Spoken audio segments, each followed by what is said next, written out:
Mga kapatid, magandang hapon po sa inyong lahat. Ako, nasabuyan ako nung mainit na fluid itong galing sa radiator. Hindi naman kumukulo, pero mukhang okay naman. Nawala ba yung pagkagwapo ko? Okay, tingnan nyo mga kapatid oh. Naghalo na yung langis sa tubig oh. Nag-Sharon Cuneta na po. Itong Subaru Forester po na ito. Ngayon, hanggat nandito, yung may-ari, gusto kong mapacheck kung yung transmission ay nadamay sa problema. Kasi yung oil cooler nito ay nandito na dumadaan din yung ATF ng transmission. Ito yung oil cooler, yan. Ha? Ito pong pyesa na to. Ngayon, malamang yan po ang nasira kaya naghalo yung langis at tubig sa radiator. Posible rin na humalo yun doon sa transmission fluid dahil isang oil cooler lamang po ang ginamit dito. Kaya bago umalis yung may-ari nito, malaman muna namin kung yung CBTF nito ay nagkulay kopi ko na rin. Kasi ito, kopi ko na to eh. Oh. No? Tubig at langis. Ayan oh. Oh.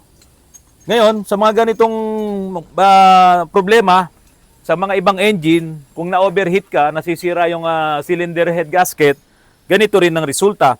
Pero ito naman, sabi ng may-ari, hindi naman sila nag-overheat. Kaya ang pinupuntirya ko ngayon, yung oil cooler na nandun.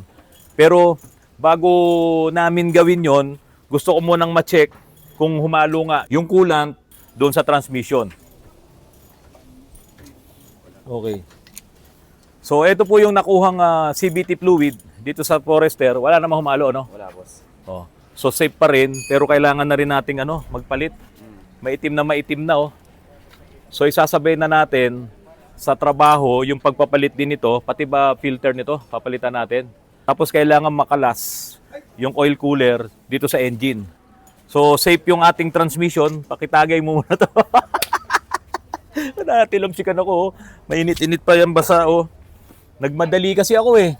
Ibang klase to doon sa mga oil cooler na nandoon sa baba ng radiator. Ito po ay wala. So yung oil cooler nito, katulad ng mga modelong engine ngayon na nandito yung kanyang oil cooler. Kaya kailangan makalas muna natin yan at bibili tayo. Or kung wala namang ibang problema na at makita nating talagang butas yan, malalaman naman po kagad natin. Magandang hapon po. Papa-convert ko sana. Ano pong problema? Papa-convert ko. Yung nga sabi mo, Maraming ikot. Sige, pakibilang nga po. Ayan, yan. Tingnan mo na. Diyan muna tayo sa dulo. Okay. Sa, 2, 3, 4, 5, 6. Mas marami sa inyo. Yun, 5 kalahati lang yun eh. Ano po bang naramdaman nyo? Bakit gusto nyo ipa-convert? Mukhang malambot naman. mahabang ganun eh. Oo, yung biglaang no? Oo.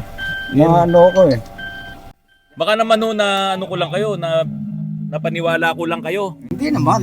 Oo. Maganda naman yung... Pero maganda, ang ganda nitong nyo, unit nyo. Yun lang yung problema. Pati yung yung sa ilalim nito, yung sa, ang tawag doon? Yung connecting nito sa manibela ba? Opo, palit po yun. Rack and pinion po talaga Rack and ilalagay. pinion. Magkano abutin, boss? Siya ngayon kasi, tinatapos ko pa yung isa. Gusto nyo makita? Sige, sige. Hali kayo. Hali po kayo. Ito na po kasi yun. Ayan. Inaayos lang namin. Aayusin ko na lang tong dashboard para mag-match sa kanya. Oo. Tapos, ayan, mounted naman na tong electric power steering. Ito kasi Kia. Oo nga po. Ang maganda dito, nandito na yung headlight, pati signal light. Saka dito ang yung wiper. So yun, tatapusin na lang namin doon, pabababain na yung steering column doon, saka ikakabit ko ngayon yung rack and pinion. Opo. Ang rack and pinion na ikakabit po natin dito, yung mga pang Mirage, Mitsubishi Mirage. Saktong-sakto po yun. Brand new ang ilalagay natin. Tapos wala na yung yung conversion dito kasi yun eh. Isa dito, meron transfer case dito. Kaya mawala na po yun. Isang diretso na lang po dito. I-mount ngayon yung rack and pinion. Porsyonado ko lang kasi yung gano'n. Kumbaga yung sa normal na... Tatlo lang. Oo. 3.5 na yung pinakamarami. Sa vlog mo. Oo, 3.5. Kasi napakadelikado po niya. Halimbawa, may biglang sumalubong sa inyo, bago mo maiiwas, gaganon ka muna. Ito, sir. Samantalang kung yung normal, isang ganon mo lang iwas na. Tapos pag nagle-left turn o right turn, left turn kayo, pag left turn mong ganun, ang daming balik. Oh, totoo yung sir. Oo. Ano, maraming palit. Ganda oh.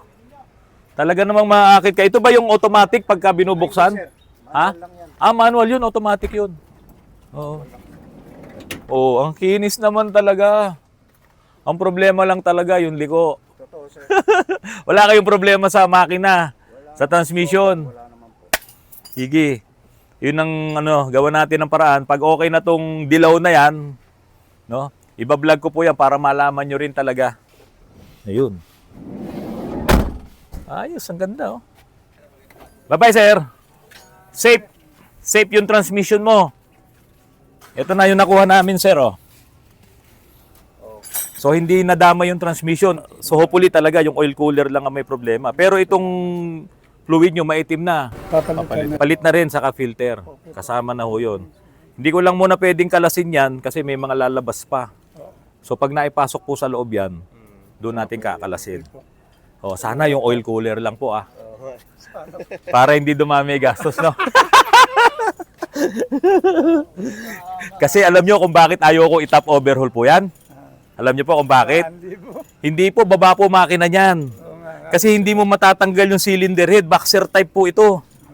No, si head dito. Bago mo matanggal yan, iaangat mo engine. Napakalaki yung trabaho nito.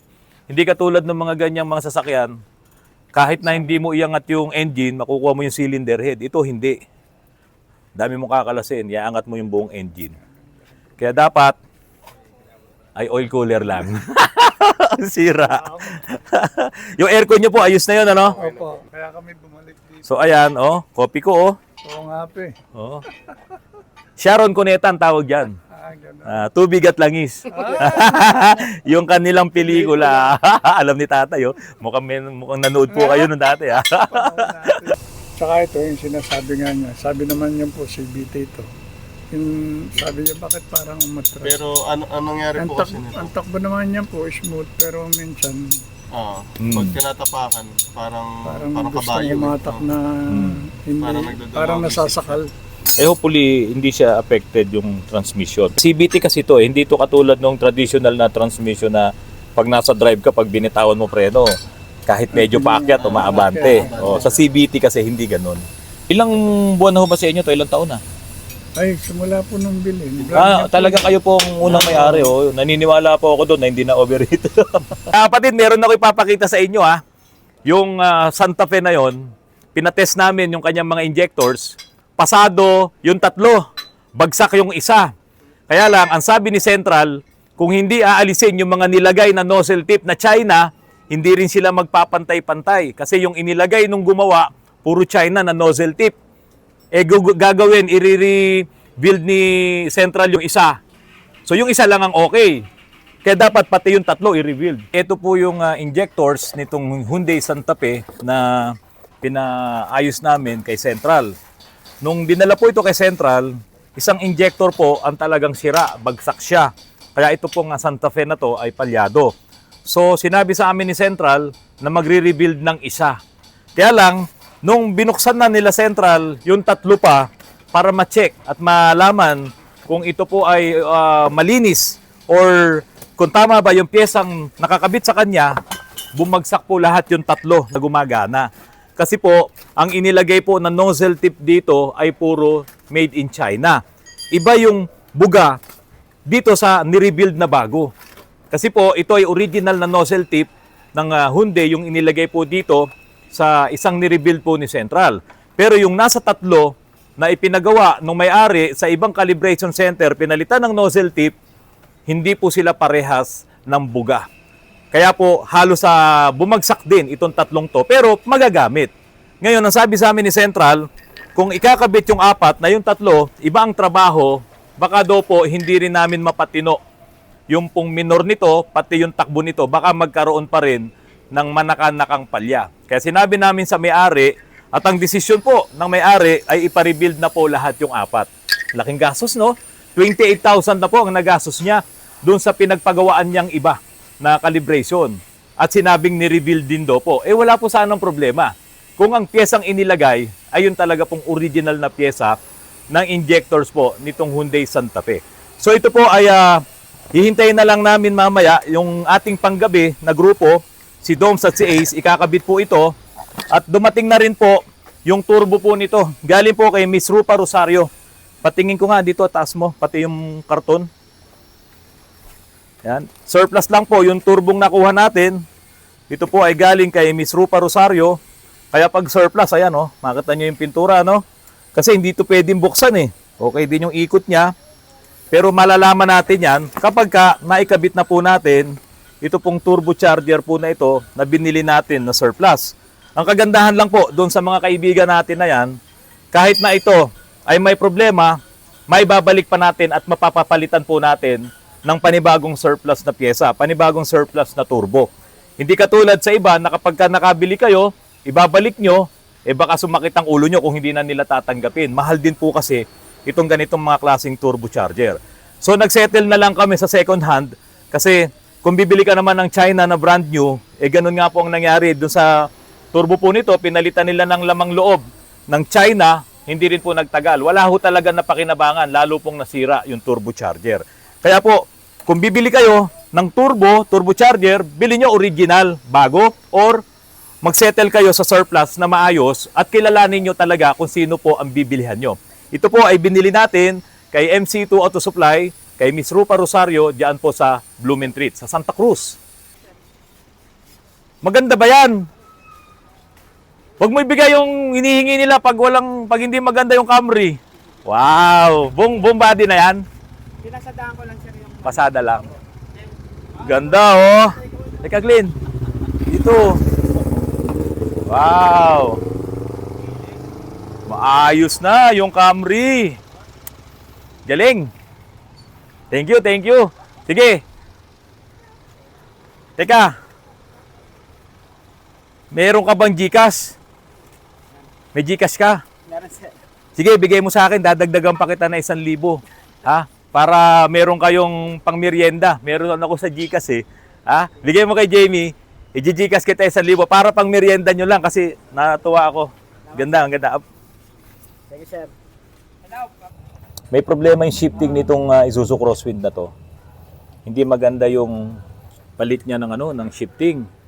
Kadalasan ang nangyayari ay nagkakaproblema dito sa TPS. Kasi po in-overhaul ang injection pump nito. Kapag ino-overhaul, yung kinakabitan ng TPS na out of range. At pag nangyari po yun, huwag kang umasa. Nakakambyo to ng maayos. Kaya ngayon, itatry kong ako na mismo ang mag-tono nitong TPS nito.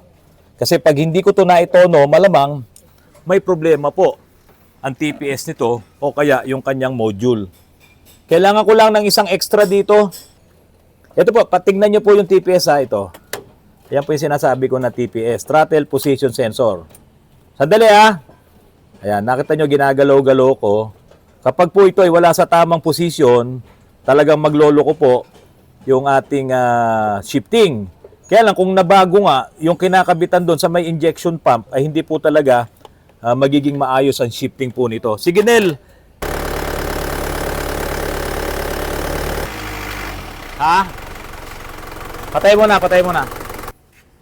Yan, gagayahin namin yung yung settings ng injection pump nito. Kasi itong isang crosswind na to ay automatic transmission din. Yun ang mahirap kapag nagagalaw yung injection pump na out of range yung TPS. So ito, maayos to. Sa bayaw ko to, titignan natin yung settings ng injection pump. Layo oh. Layo al. Oh. Yung inuupuan sir. Ha? Yung inuupuan. Oo, yung plastic. Ayan oh. O yan, dapat ganyan din Glenn yung yung position mo doon ha. So halos yung tingnan mo to, halos yung slant nung ganun dito na nakatapat to. Oo, teka, nasaan yung Dito nakatapat alo. Ayan yung slant to. Pag ganon, dito na siya nakatapat. Yan, yung kabila tingnan natin. Dito. Ito. So dapat dito siya nakatapat. Ayan. Nakabalagbag eh. Na. Ayun, layo oh. Ganun. Oo.